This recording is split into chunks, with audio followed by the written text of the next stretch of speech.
In this video, I'll show you how to get a refund from a Facebook ads account.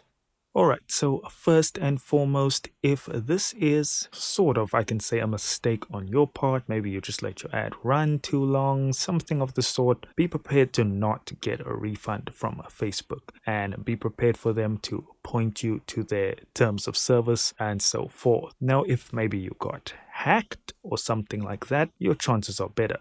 So go to the left, click on Billing and Payments.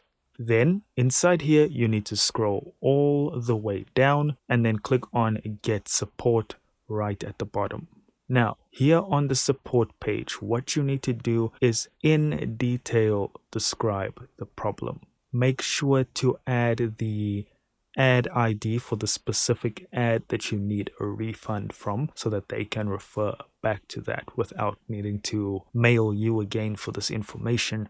Facebook support is really annoying to reply, so it's very important to just include as much as you think is necessary. Explain the problem in as much detail as you possibly can. You have up to 1,000 characters. When you're done, just click next step. If there are any prompts after this, just follow those prompts. I, of course, will not be continuing because I don't want to open a support ticket when I don't have an actual problem. And that is the only way to contact support for this specific problem. Again, if the problem is on your part, highly likely they are not going to help you, but give it a try anyways. You never know. Guys, thank you so much for watching.